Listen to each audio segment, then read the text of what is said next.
With January's spike, the consensus caught up with our long-standing positive view on equities and concomitant caution on government bonds. But when stale bear value investors start capitulating about melt-ups, you know that short-term bullish sentiment has got far too extended.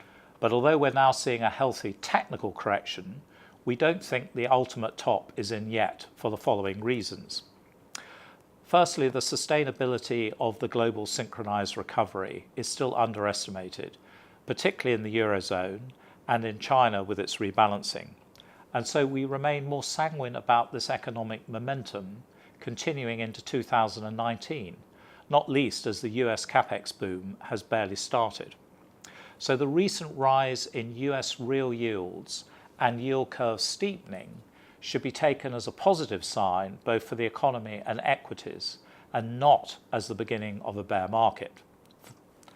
Secondly, the global savings glut continues to improve, particularly with China moving gradually towards consumption and high-tech manufacturing, accompanied by significant progress on deleveraging, and even more notably in Germany and Northern Europe, where an atypical domestic demand boom is now underway.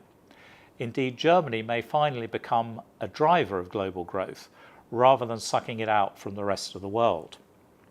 Thirdly, although China's debt pile remains a risk, albeit more nuanced than generally understood, there simply isn't the same level of globally interconnected debt as before the GFC. And so when the next recession comes, it's likely to be a relatively mild one.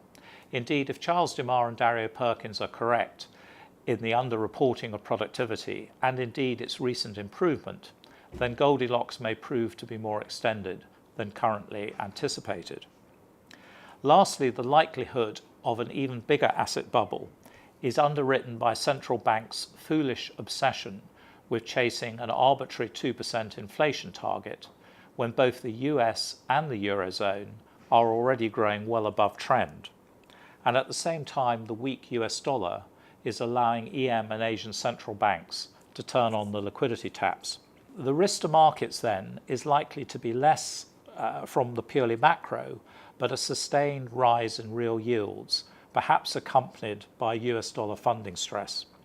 We do continue to expect US real yields to grind higher as capex accelerates, but a real spike would have to come from a negative inflation surprise, with US wage acceleration probably the most likely trigger.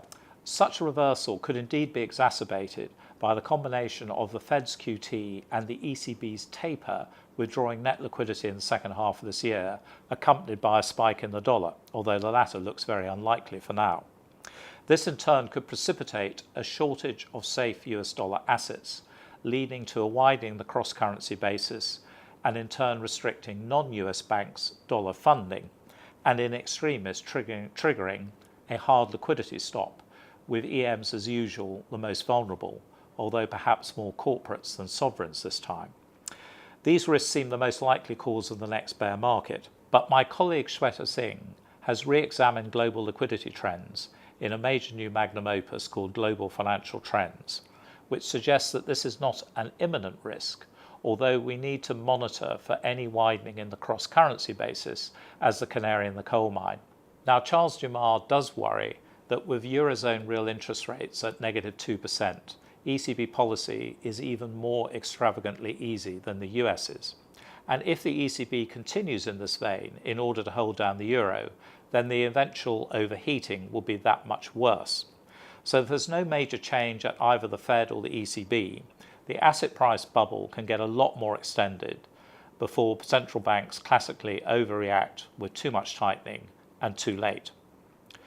But we would use this setback then to reconfirm our overweight call on equities in both DM and EM. Within the latter, we further upgraded our positive view on China and Russia, and more tactically Brazil and South Africa, but we've notably downgraded India across the board. We don't expect a fully fledged bond bear market just yet, as Chinese foreign exchange reserves are still growing and the demand for US dollar safe assets remains resilient. But we do think gilts are particularly vulnerable and BTPs are the tail risk as the Italian election looms. The euro hit our original 125 target, but we expect to see 130 eventually. The dollar is clearly stuck, but after this technical bounce, we expect the future decline to be much more gradual. We're still negative on the Swiss franc and Canadian dollar. We would avoid the Aussie and sterling, and we still like the ruble and the Mexican peso. In conclusion, though, we would still ride this bull market tiger.